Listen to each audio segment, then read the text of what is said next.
Bonjour, nous allons considérer cette fois la situation suivante. Donc notre protagoniste, toujours Monsieur Leux, qui est ressortissant belge et qui est résident en Belgique, à Arlon. Il a cette fois-ci deux employeurs. Donc avec un S, d'ailleurs ça marche mieux. Voilà. Donc il a deux employeurs. Un premier employeur qui est la société Luxco, qui est une société établie au Grand-Duché, et il exerce 50% de son temps de travail total pour la société Luxco, et cette activité est exercée exclusivement au Grand-Duché de Luxembourg. Donc, il a un deuxième employeur qui est une société française. Et alors, M. Leux exerce 50% de son activité totale pour cette société française, mais cet exercice d'activité est partagé à temps égal entre la Belgique et le Luxembourg, entre la Belgique et la France, pardon. Donc, en fait, si on schématise cette situation, donc parmi les pays, on a la Belgique, le Luxembourg et la France. M. Leux est résident en Belgique, il a un employeur au Luxembourg et il a un employeur en France. L'activité exercée pour l'employeur luxembourgeois, c'est 50% de son activité totale et cette activité est exercée à Luxembourg.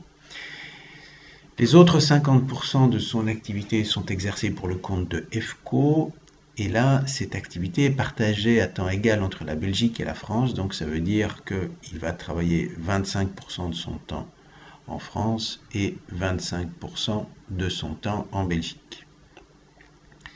Puisque donc cette activité plus cette activité représente la moitié de son activité totale, l'autre activité est exercée pour le compte de Luxco.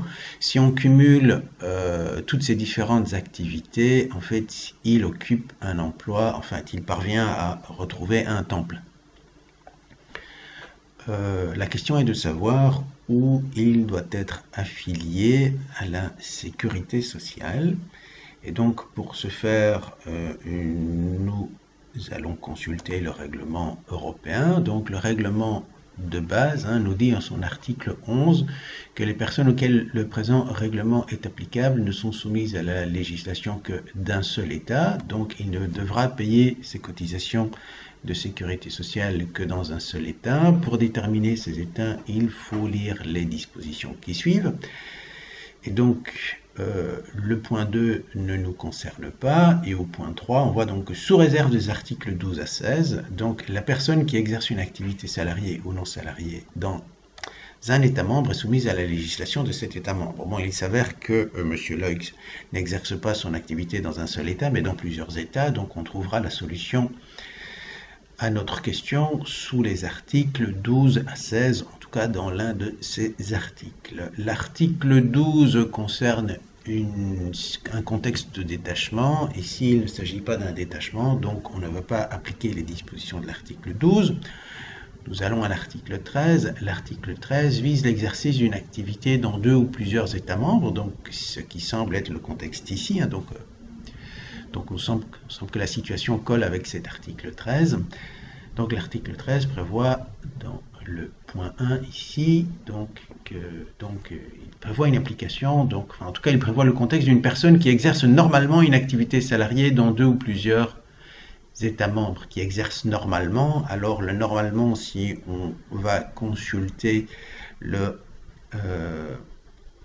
règlement qui prévoit une certaine clarification du règlement de base, nous dit que par normalement, il convient de considérer habituellement. Donc, l'article 13 vise une personne qui exerce habituellement une activité salariée dans deux ou plusieurs États membres, ce qui est le cas ici. Et donc, on va continuer à lire cet article qui nous dit donc la personne qui travaille habituellement sur le territoire de plusieurs États membres, c'est ce que ça veut dire, est soumise à la législation de l'État membre de résidence, donc ce serait ici la Belgique, si elle exerce une partie substantielle de son activité dans cet État membre, donc si elle exerce une partie substantielle de son activité en Belgique. Et donc, La question ici est de savoir ce qu'il convient d'entendre par substantiel. Et donc, pour le savoir, on va dans le règlement d'application.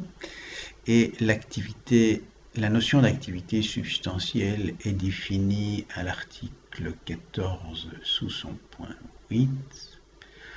On arrive ici, donc, qui nous dit, donc, pour déterminer si une partie substantielle des activités est exercée dans un État membre, il est tenu compte des critères, donc des critères suivants. Ils sont indicatifs.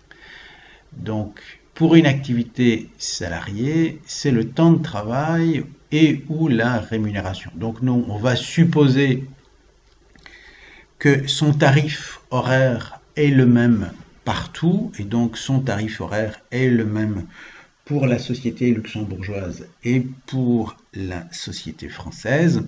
Et donc le seul critère distinctif sera ici le temps de travail. C'est vrai ce que je dis là? Oui, c'est bon. Et donc, la solution sera dans ce paragraphe.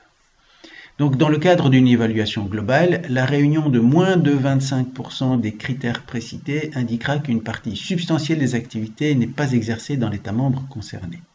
Donc, qu'est-ce que ça veut dire? Ça veut dire que pour savoir si quelque chose, si une activité est substantielle ou non substantielle, il y a lieu de retenir un critère de 25% ici du temps de travail. Et donc, la réunion de moins de 25%, donc ici du temps de travail, nous indiquera qu'une partie substantielle des activités n'est pas exercée. Donc, moins de 25%, donc ce n'est pas une activité substantielle. Or, si on retourne dans notre exemple, en fait, il exerce 25% de son temps de travail en Belgique, ce n'est pas moins de 25%. Donc, puisqu'on a atteint le seuil de 25%, on a donc une activité substantielle en Belgique. La Belgique étant l'état de résidence, M. Leux sera affilié au régime de sécurité sociale belge pour le tout. Donc, on voit que donc, dans le critère ici, pour définir si une activité est substantielle ou pas dans l'état de résidence, le seul critère qui compte, c'est ce seuil de 25%. Le fait de disposer d'un employeur ou de plusieurs employeurs n'est pas un élément pertinent. Voilà. Merci de m'avoir écouté.